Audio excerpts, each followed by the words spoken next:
Hello everyone, my name is Ananya P. Temkar and I am a student from Sri Venkateshwara College of Engineering. In this video, I shall be doing a topic on mathematics, that is stationary distribution in Markov chain and absorbing state. This topic is related to joint probability distribution module. In this video, I shall discuss what is Markov chain, absorbing state. I shall also explain what is stationary distribution in Markov chain, and I shall explain an example problem related to stationary distribution. Without further ado, let us begin. Markov chain. What is Markov chain?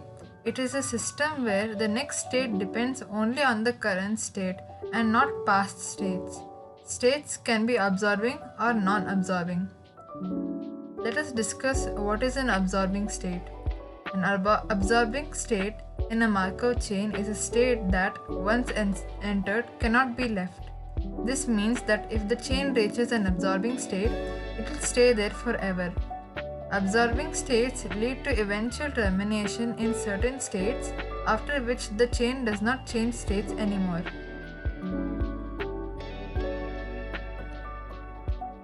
Now, let us know more about absorbing state in Markov's chain.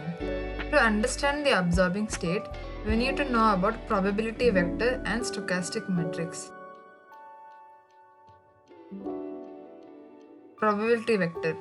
A vector V is called a probability vector if the total sum of its components is equal to 1. For example, here we can see three components in the vector 0.4, 0.5 and 0.1. If we add them, we get the total as 1. Hence, it is a probability vector. A stochastic matrix is a square matrix where each row is in the form of a probability vector. Now, let us consider a stochastic matrix Pij with state space A, B, C. Now, a state A is said to be an absorbing state if its probability is Pi, which is equal to 1 when I is equal to j, or 0 equals to or if otherwise. Now, here below we can see a stochastic matrix. If you add the components, it will be equal to 1. In the first row, we have 1, 0, 0. In state A, the probability that the state will remain at A is 1, and the probability that will transition to other state is 0. Hence, similarly, at state C also, we can see that the probability for state C is 1 and the other probability for other states is 0. Hence, A and C are absorbing states. Now, B cannot be called as an absorbing state because the probability that the state will remain at B is 0.3 and the probability that it can transition to state A is 0.7. Hence, since the state does not remain the same, it cannot be called as an absorbing state. Let us discuss stationary distribution in Markov chain. It is a probability distribution over the states that remains unchanged as time progresses. If a Markov chain has a stationary distribution, it represents a stable state where the probability of being in each state remains constant over time.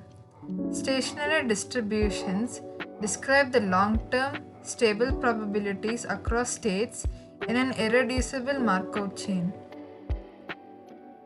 Here is an example of stationary distribution. A Markov chain P is given. A unique probability vector is given as follows. This is also a stationary probability distribution.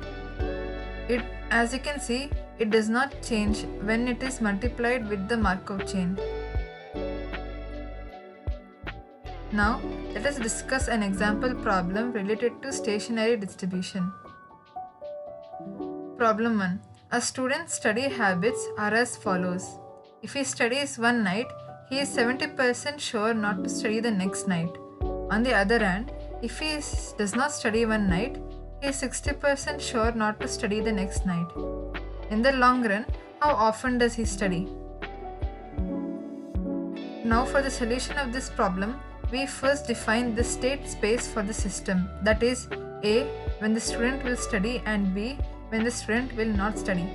In our solution to the problem, the transition matrix is as follows.